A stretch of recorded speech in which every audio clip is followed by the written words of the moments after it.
Hi, I'm Cliff Grow, and I'm here with the third video in my continuing series on Alaska's fiscal crisis and the options. You can see the first two videos at my YouTube channel, which is conveniently named Cliff Grow, CLIFFGROH. If you saw the second video, the most recent one, or if you didn't, I'll fill you in. Back in that video, I talked about how Alaska's oil money party has ended. That Alaska had a party with oil money that financed almost all of state government operations from the for about 40 years, 35 years, starting around 1980, late 70s, early 80s, up until about a half dozen years ago. Now it's over. We're going to talk today about a big result of the ending of the oil money party, which is the collapse in Alaska oil revenues. So we're going to do that with two graphics. So the first graphic shows Alaska oil revenues right here, and it shows them over a period of time.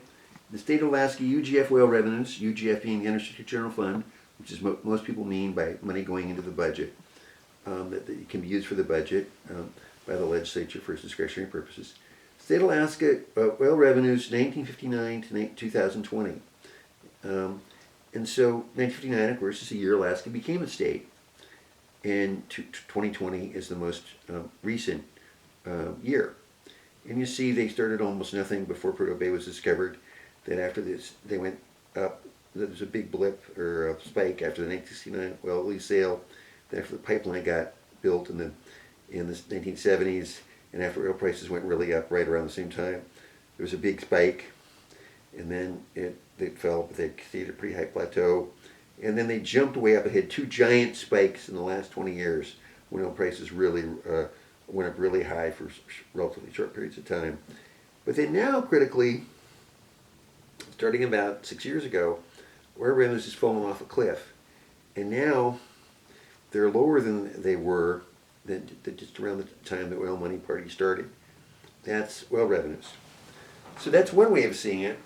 One way of seeing it that's even more relevant is to do this when you zero in on a shorter time period, which this graphic does, starting in 1975, just before the pipeline was opened, and going up until the most current year, and then adjusting for population and inflation. Because whatever else is true, folks, the population of Alaska has doubled approximately in the last 45 years, and you can buy a lot less with $1 than you used to. The value of $1, put another way, in 1975 was way higher than it is today. So, starting in 1975, you can see the giant spike after the pipeline is completed, and oil prices rise. Then there's a substantial fall and a long plateau for a number of years. Then there's these two giant spikes represented here in the last 20 years when oil prices really went up high. And then once again, we're here at this low level. And even adjusting, and when adjusting for population inflation, you see that we're now below the level we were before the oil money party started.